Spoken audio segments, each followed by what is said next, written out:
afternoon, everyone. It's a pleasure to be here. The quality of our lives has been built on the availability of fossil fuels. Many of us traveled here today, and around the world, ships, planes, and millions of trucks flood into cities every day to deliver essential goods and services like food and drinking water.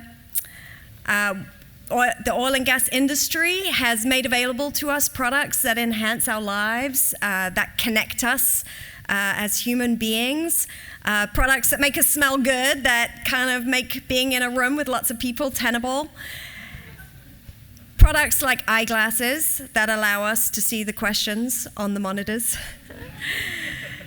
and healthcare devices.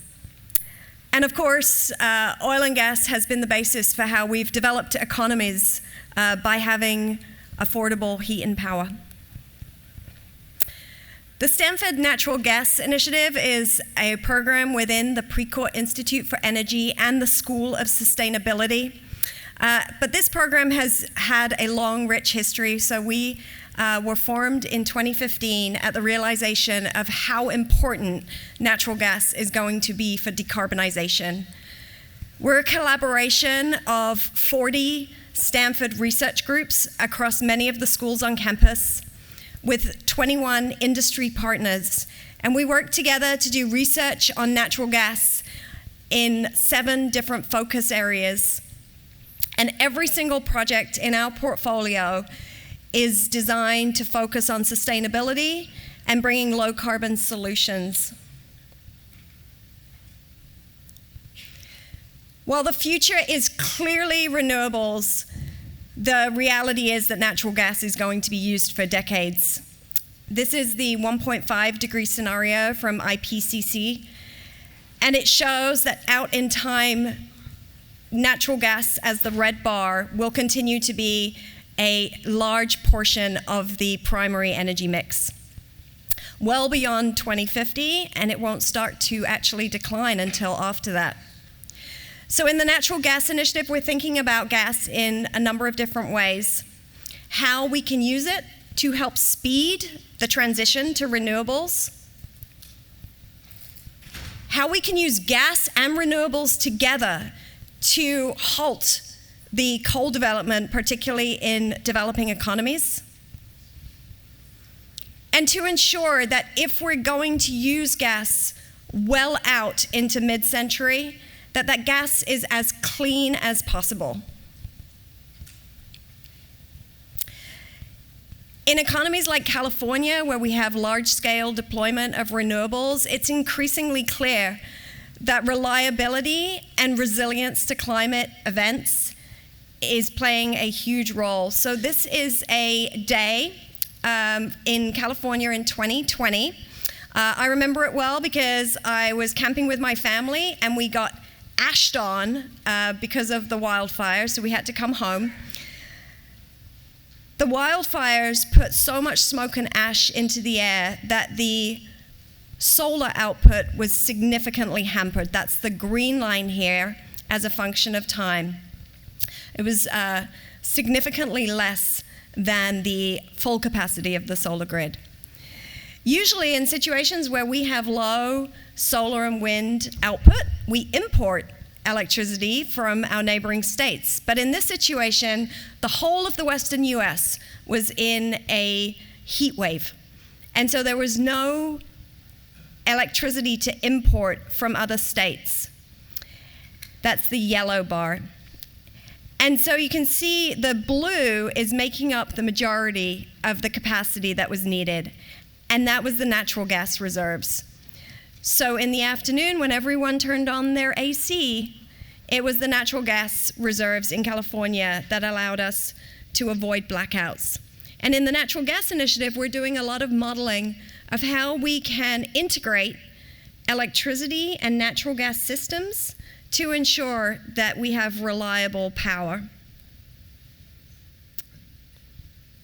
One of the great decarbonization stories is around natural gas. In the United States, the shale gas revolution, which started around 2005, allowed us to significantly increase our gas production, shown as the blue line here. And we were able to retire or switch coal power plants to natural gas and had a resulting CO2 emissions decrease of over a gigaton a year.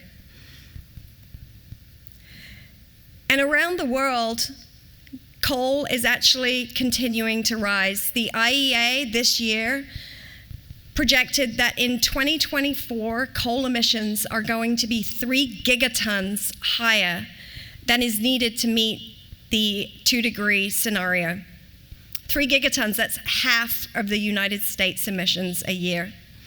Countries like India are projected to have exponential energy growth as their population gets access to energy, and are doing a remarkable job of deploying renewables at scale to meet that demand.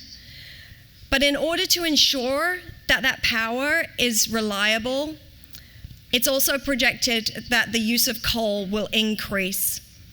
And in the Natural Gas Initiative, we're working to provide solutions and to think about markets that allow the export of natural gas from places like the United States to countries like India to offset coal, as natural gas is significantly cleaner when we combust it.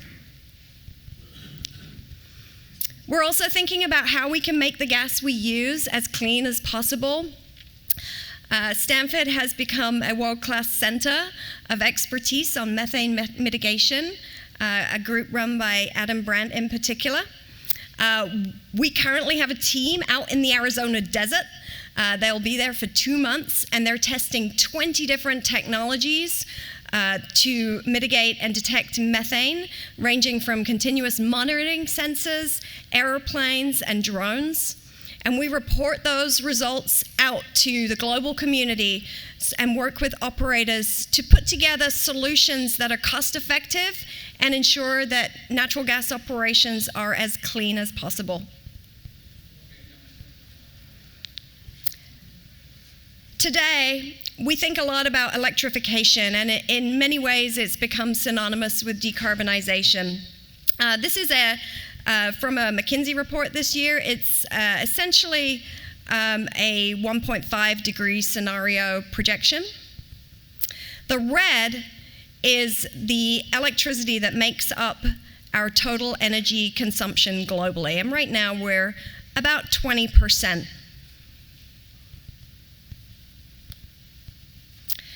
However, that electricity mix is currently made up of 71% of fossil fuels. And so today, if we think about our total energy consumption by fuel, 93% of it comes from fossil fuels, or fuels in general, including biofuels.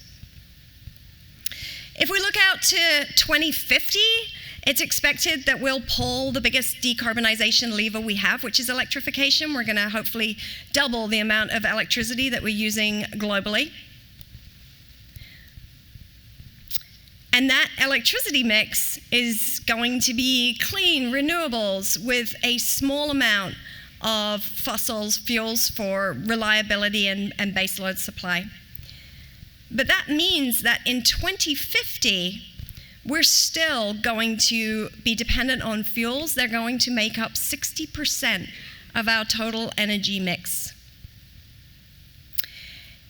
And so we believe that it's imperative to work with the companies that today move molecules around to leverage the skills and resources of that sector to create the net zero fuel mix of tomorrow, be it hydrogen, mitigating methane, using biofuels, capturing the carbon, or creating synthetic fuels.